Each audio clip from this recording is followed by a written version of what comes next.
রথযাত্রা উপলক্ষে মহা ধুমধাম, সেজেগুজে মাসির বাড়ি যাত্রা জগন্নাথ, বলরাম, সুভদ্রার। কলকাতার লেক অ্যাভিনিউ শিব মন্দির প্রাঙ্গণে উড়ল ফানুস, ঘুরল রথের চাকা।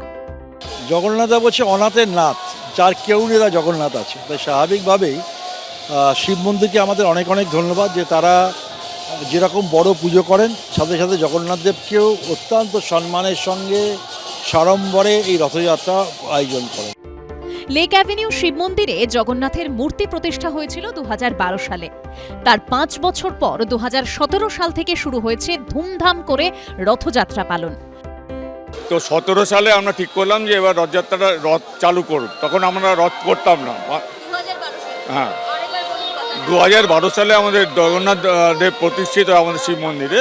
তারপর থেকে 2017 সাল থেকে আমাদের রথযাত্রা শুরু হয়। ঢোল করতাল বাজিয়ে পুজো অর্চনার পর শিব মন্দির থেকে একে একে বের করে আনা হয় জগন্নাথ, বলরাম, সুভদ্রাকে। পাড়ার মহিলারাই ঝাড়ু দিয়ে রাস্তা পরিষ্কার করেন, তারপর রথের রশিতে টান। নিজের পাড়ার পুজো তো নিশ্চয়ই ভীষণই ভালো লাগছে। আর আমরা এটা প্রায় অনেক বছরই হয়ে গেল এটা করছি, আর দিনে দিনে লোকের পার্টিসিপেশনটাও বাড়ছে। অনেক মানুষ, মাহেশের রথ, পুরীর রথ, দীঘার রথ আজকে এবারে নতুন করে হলো। সুতরাং তারা তো আজকে সব মানুষই দেখছে, তাই আজকে এখানকার মানুষও এখানকার রথ দেখে। লেক অ্যাভিনিউ শিব মন্দির থেকে রাসবিহারী হয়ে সাউদার্ন অ্যাভিনিউ পরিক্রমা করে এই রথ। রুমা পাল, এবিপি আনন্দ।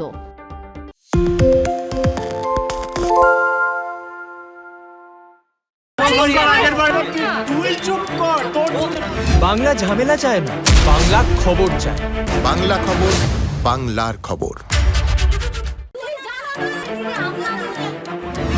বাংলা চেঁচামেচি চায় না, বাংলা খবর চায়। বাংলা খবর, বাংলার খবর। আরে চাটা দে। ভাই আমার একটা চা দেন। কি হলো আমারটা? বাংলা পক্ষপাত চায় না, বাংলা খবর চায়। বাংলা খবর, বাংলার খবর। পালিয়েছি তাই নাকি? রাত্রে বাংলা গুজব চায় না, বাংলা খবর চায়। বাংলা খবর, বাংলার খবর।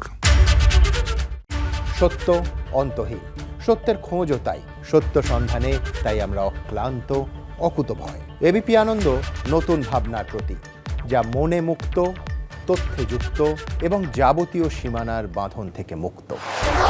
সীমা না শব্দটির মধ্যে লুকিয়ে আছে মানা শব্দটি, যেন চোখ রাঙানি এক অদৃশ্য বেড়াজাল, যা আটকে রাখে আমাদের এক ছোট্ট গণ্ডির মধ্যে। একমাত্র সঠিক খবরই গড়ে তুলবে এক মুক্ত সমাজ। সেই জগৎ গড়ার লক্ষ্যে কোনো সীমানার ঠুকুটি আমরা মানব না। এবিপি আনন্দ এগিয়ে থাকে, এগিয়ে রাখে।